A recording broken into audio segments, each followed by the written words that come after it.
14 जुलाई 2023 को चंद्रयान 3 को लॉन्च किया गया था और 23 अगस्त 2023 को इसके चांद की सतह पर सफल लैंडिंग से पहले तक चंद्रयान 2 की आंशिक असफलता की वजह से हम तमाम भारतीयों की दिल की धड़कनें तेज हो गई थी और 23 अगस्त को इसके सफल लैंडिंग के बाद हम भारतीयों के दिल खुशी से झूम उठे। 24 अगस्त को चांद की सतह पर चलने के लिए भारत में निर्मित रोवर प्रज्ञान लैंडर के रैंप से शानदार ढंग से बाहर निकला और चांद की जमीन को अपने कदमों तले रौंदते हुए अपने काम में लग गया।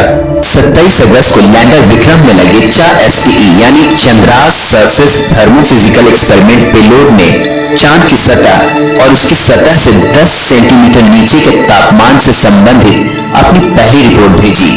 इस रिपोर्ट ने चांद की सतह के तापमान से जुड़े कई रहस्यों से पर्दा उठा दिया है, जैसे कि चांद की सतह जहां का तापमान 50 से 60 डिग्री सेल्सियस के करीब होता है, वहीं उसकी जमीन से सिर्फ 8 से 10 सेंटीमीटर नीचे तापमान -10 डिग्री के आसपास होता है। इस तथ्य ने वैज्ञानिकों को इस दिशा में सोचने के लिए एक रास्ता दे दिया है कि भविष्य में अगर इंसान चांद में अपनी कॉलोनी वगैरह बनाता है तो वह चांद की सतह के अधिक तापमान की समस्या से निपटने के लिए अपने रहने की जगह को चांद की जमीन के नीचे बनाए। इसके बाद 28 अगस्त को रोवर प्रज्ञान ने अपना कारनामा दिखाया।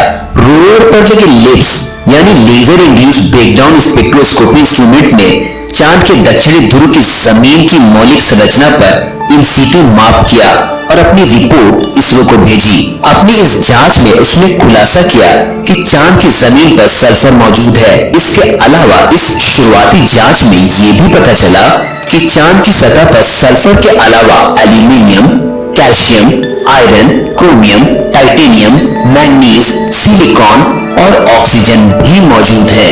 इस जांच में चांद की सतह पर ऑक्सीजन की मौजूदगी ने भविष्य में चांद पर मानव कॉलोनीज बनाए जाने की संभावना को और मजबूती दे दी है। इसके बाद 30 अगस्त को रोवर पर मौजूद अल्फा पार्टिकल एक्सरे स्पेक्ट्रोमीटर यानी APXS चांद के नमूने की जांच करने के लिए तैनात हुआ। अपनी इस जांच में रोवर ने चांद की सतह पर एल्यूमिनियम, सिलिकॉन, कैल्शियम, आयरन जैसे प्रमुख तत्वों के अलावा सल्फर सहित कई महत्वपूर्ण छोटे तत्वों की मौजूदगी की पुष्टि की। 31 अगस्त को लैंडर में मौजूद रंभा LP यानी radio anatomy of moon bound hypersensitive ionosphere उपकरण के माध्यम से चांद की सतह पर मौजूद प्लाज्मा कंटेंट की भी जांच की। अपनी शुरुआती जांच में इसने बताया कि चांद की सतह को घेरने वाला प्लाज्मा अपेक्षाकृत पतला है, जिसकी संख्या लगभग 5 से 30 मिलियन इलेक्ट्रॉन प्रति मीटर क्यूब है। 31 अगस्त को लैंडर विक्रम में लगे ILSA यानी instrument for lunar seismic activity payload ने चांद की सतह पर भूकंप के बारे में जानकारी दी। इसरो के वैज्ञानिकों ने लैंडर विक्रम के द्वारा हॉप एक्सपेरिमेंट का भी सफल प्रदर्शन किया, जिसमें लैंडर चांद की सतह से 30 से 40 सेंटीमीटर ऊपर उछलकर 30 से 40 सेंटीमीटर दूर दूसरी जगह पर दूसरी बार सॉफ्ट लैंडिंग करने में सफल रहा। इसरो द्वारा हॉप एक्सपेरिमेंट के सफल प्रदर्शन ने भविष्य में भारत द्वारा चांद की सतह पर मानव अभियानों के भेजे जाने की संभावना की तरफ भी इशारा किया है।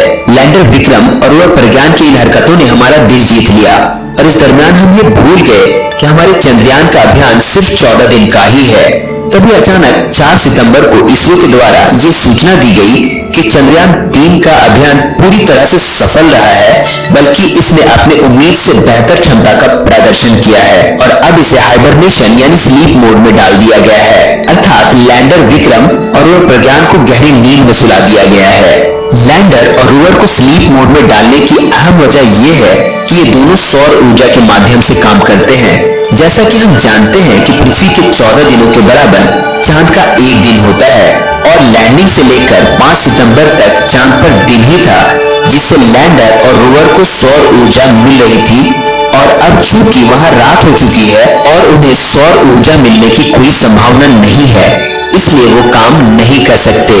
इसके अलावा चांद पर जब रात होती है तो वहां का तापमान -200 डिग्री सेल्सियस तक चला जाता है। ऐसी स्थिति में लैंडर और रोवर में लगे सेंसर्स कि हमेशा के लिए खराब होने की संभावना थी। पर स्लीप मोड में डालने के बाद वैज्ञानिकों के द्वारा ये उम्मीद की जा रही है कि 22 सितंबर को चांद पर सूर्योदय होने पर अगर लैंडर और रोवर इसरो के कमांड पर रिस्पॉन्स देते हैं तो उनके दोबारा जागने की कुछ उम्मीद है और वो चांद की सतह पर कुछ और बड़े खोजों को अंजाम देने में सक्षम हो पाएंगे। और अगर ऐसा नहीं भी होता है तो दोनों यानी लैंडर विक्रम और रोवर प्रज्ञान चांद की सतह पर भारत की सफलता के प्रतीक के रूप में हजारों साल तक खड़े रहेंगे। आपको ये जानकारी पसंद आई हो तो आप इस वीडियो को लाइक करें, शेयर करें और चैनल को सब्सक्राइब करें। तो मिलते हैं अगली किसी नई वीडियो में, तब तक के लिए अलविदा।